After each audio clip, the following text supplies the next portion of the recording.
Olá, pessoal. Hoje a gente vai conversar aqui com o doutor Turíbio Leite de Barros no Bate-Bola com Risco dessa semana. E a gente vai tentar entender um pouquinho como o calor influencia na atuação dos jogadores, pegando como gancho, claro, o Mundial de Clubes da FIFA, que está acontecendo nesse momento, começou nesse final de semana nos Estados Unidos, com temperaturas altíssimas, né? Teve temperaturas aí de quase 40 graus, partidas começando ao meio-dia, né, no horário local, lá nos Estados Unidos, e também antecipar um pouquinho o que as seleções vão sofrer no ano que vem, durante a Copa do Mundo, que teremos jogos nos Estados Unidos, no México e no Canadá, temperaturas altíssimas também nos Estados Unidos no ano que vem, repetindo o que aconteceu na Copa do Mundo de 1994. Eu quero agradecer ao Dr. Turíbio. O Dr. Turíbio é uma das referências, né, na preparação física, na fisiologia esportiva, o precursor, eu diria, o precursor da fisiologia esportiva, do entendimento de como o corpo pode ser, o corpo do atleta pode ser prejudicado, pode ser ajudado em determinadas situações durante partidas. Dr. Turíbio, muito obrigado por ter aceitado o convite. O Dr. Turíbio trabalhou por muitos anos no São Paulo, 25 anos no São Paulo, né, Dr. Turíbio? E trabalhou também com a seleção brasileira, e hoje ele trabalha na Portuguesa de Desportos. O Dr. Turíbio é o diretor de saúde e performance da Lusa, da Portuguesa de Desportos. Obrigado, Dr. Turíbio. Eu queria começar, doutor, perguntando para o senhor falasse um pouquinho sobre, já entrar direto no tema, como o calor prejudica a atuação de um atleta numa partida de futebol. A gente teve já partidas em temperaturas altíssimas, né? Teve jogador do Atlético de Madrid falando que doía tudo durante a partida contra o PSG. Um jogo começou meio-dia, no horário local lá dos Estados Unidos. Obrigado, doutor Ibi. Como que esse calor prejudica realmente aí o desempenho de um atleta dentro de campo? Pois não. Em primeiro lugar, muito obrigado pelo convite. É um grande prazer estar falando aqui com os amigos do Estado de São Paulo, particularmente com você. E é claro, né, o calor é um dos grandes adversários, a gente pode dizer, do desempenho físico. A razão mais lógica e mais óbvia dessa adversidade é o fato de que o indivíduo em atividade produz já uma quantidade enorme de calor só pelo exercício físico que ele está fazendo, né?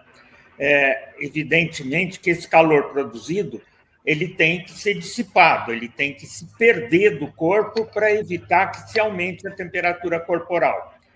Quando se encontra um ambiente termicamente desfavorável, que no caso é com a temperatura elevada, essa perda de calor é tremendamente prejudicada. E é evidente que o organismo tenta, de qualquer maneira, perder esse calor excessivo, lutando contra o calor ambiente, e a arma principal é a sudorese e evaporação do suor. Então, isso fica absolutamente exacerbado. E é claro que existe um limite para essa competência do organismo perder calor. Quando essa competência chega num limite crítico, começa a haver elevação da temperatura corporal. E essa elevação da temperatura é a causa de todo o desconforto e é, eventualmente, até perigosa em termos de causar uma lesão mais séria, principalmente no sistema nervoso central. O que pode acontecer, doutor, nessas temperaturas mais altas? Você falou de lesão mais séria, por exemplo. Primeiro, vem todo o desconforto, né, dessa temperatura interna do corpo se elevar. Esse desconforto pode causar reações como vômito, tontura. A consequência crônica disso repercute numa desidratação. A desidratação é acompanhada por perda de sódio. A perda de sódio é talvez o elemento mais perigoso. A quantidade muito grande de sódio perdida pelo suor sem a devida reposição. Isso, em casos mais graves, pode causar até edema cerebral. É esse o medo maior da exposição aguda a temperaturas muito elevadas, principalmente associada com a prática de exercício de alta intensidade. O ideal realmente, então, doutor, é não praticar o futebol nessas altas temperaturas, né? Mas, enfim, a gente acaba tendo jogos, não só do Mundial, o Mundial a gente está usando como um gancho agora, realmente, porque realmente essa época do ano é muito quente nos Estados Unidos, mas aqui no Brasil também a gente tem jogos em temperaturas bem altas, enfim, de várias competições. Como minimizar, né? Até é mais recente essa questão da paralisação para hidratação, né, que a FIFA determinou. Na época, por exemplo, ali dos anos 1980, 1990, que o senhor começou a trabalhar, né, não tinha essa determinação. Isso realmente ajuda a evitar males maiores com relação ao calor? Sem dúvida. Até a propósito, nós fizemos, a pedido, na época, do Sindicato dos Atletas do Estado de São Paulo, nós fizemos uma monitorização nas vésperas da Copa do Mundo do Brasil.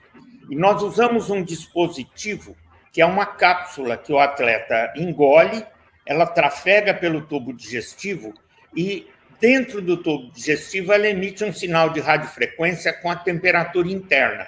Nós fizemos isso nas cidades que a gente sabia que na Copa do Mundo do Brasil seriam cidades nas quais o calor seria muito excessivo nas vésperas aí e na própria vigência da Copa do Mundo. Então, o que nós vimos?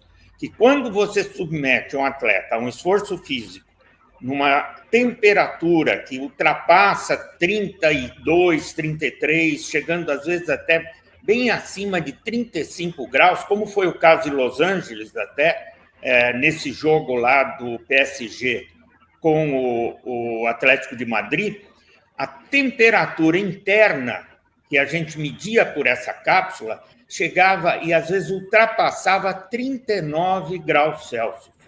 Então, isso é o sinal que todos nós aprendemos, né? Que uma temperatura de 39 é para você tomar banho gelado, para a mãe colocar o filho dentro de uma banheira para baixar a temperatura, porque existe risco iminente de convulsão, existe risco iminente de dano cerebral. É lógico que você vai falar, não, mas nós estamos exagerando, atleta é um indivíduo superdotado e tudo mais. O atleta é superdotado, mas a resistência do sistema nervoso dele ao calor é igual a de um sedentário. Então, o risco, de fato, existe. E essa hidratação, a parada para hidratação é importante durante o jogo. Antigamente, a gente tem agora o que a FIFA determinou, né? Dependendo, acho que, se não me engano, se eu estiver falando bobagem, você me corrige. São 33 graus, né? Que aí o árbitro é obrigado ali a fazer a paralisação para essa hidratação. Nos jogos nos Estados Unidos para o Mundial, para a Copa do Mundo que vem, acho que quase todos os jogos aí, talvez os jogos noturnos não, mas a maioria dos jogos realmente vai parar. Tem essa hidratação, mas o que pode ser feito ali até na preparação do atleta, né, no pré-jogo, na véspera ou na manhã do jogo, que pode minimizar esses efeitos? Na verdade, tem muito pouca coisa que a gente possa fazer para, digamos assim, proteger o atleta de uma exposição numa situação como essa. Talvez a mais eficiente e, felizmente, até a mais usada é, de fato, a pausa para hidratação. Isso a gente viu nesse estudo com a cápsula, que quando o atleta parava, pelo menos durante uns 5 minutos, na metade de cada meio tempo, você conseguia baixar significativamente a temperatura central quando se tinha a pausa acompanhada da hidratação, da reidratação, né? Agora, para proteger, é muito difícil porque não tem como você fazer com que o teu organismo se torne mais resistente ao calor numa situação de exposição aguda. Então, a alternativa, que inclusive a FIFA adotou, é exatamente isso, uma temperatura crítica, acima ou igual a qual se faz obrigatoriamente uma parada para reidratação.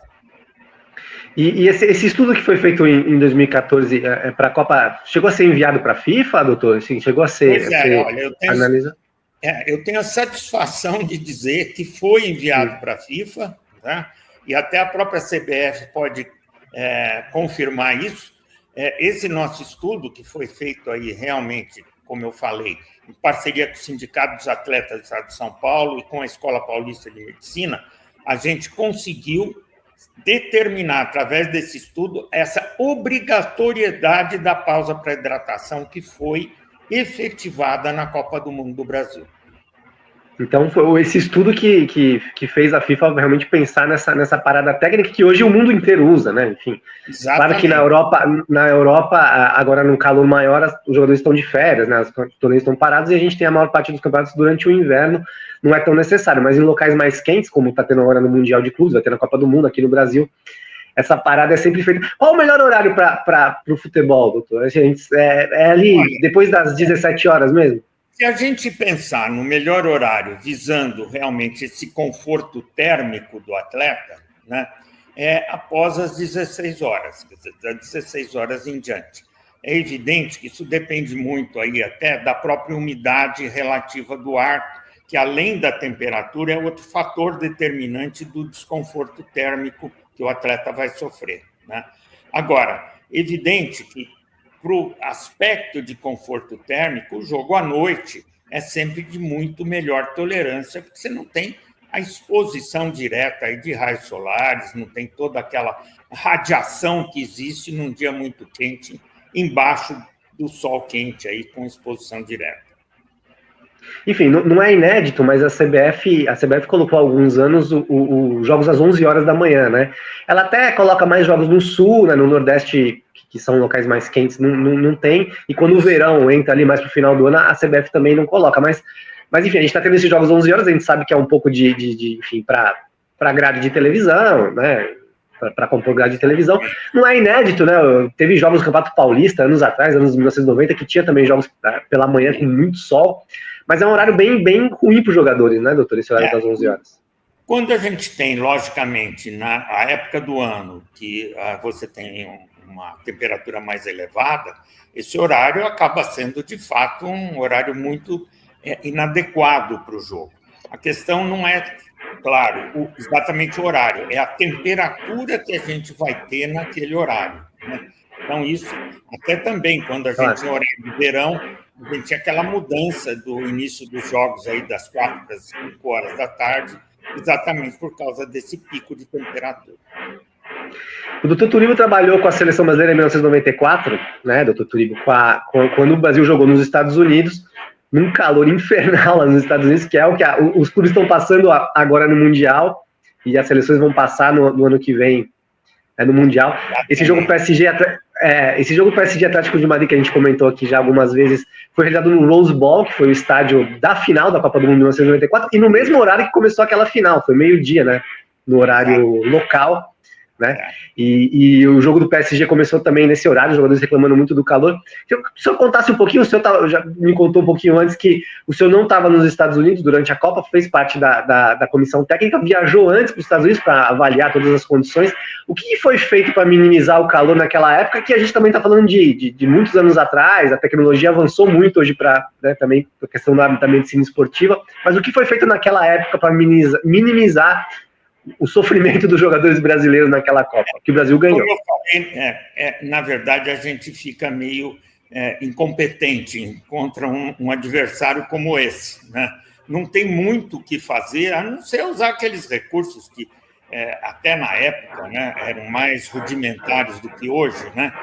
E significa exatamente você tentar ter ali na beira do campo, já que não era permitida a pausa naquele momento, aquela Copa não tinha pausa para hidratação, era você tentar oferecer para o atleta reidratação à medida que ele chegasse na proximidade ali da linha lateral, você tentar ter toalha molhada para pôr na nuca, aqueles procedimentos que são simples, né? Mas, na verdade, são armas que acabam sendo eficazes. A gente até lembra daquele episódio famoso que ficou meio na história aí do futebol, meio como se fosse aí uma história mal contada, do Branco ter tentado beber o líquido que os jogadores da Argentina ofereceram, que teria tido uma substância que causou mal-estar, porque tamanha era a ânsia do atleta de querer se reidratar, que ele recorria, às vezes, até ao líquido que o adversário oferece, que foi o caso...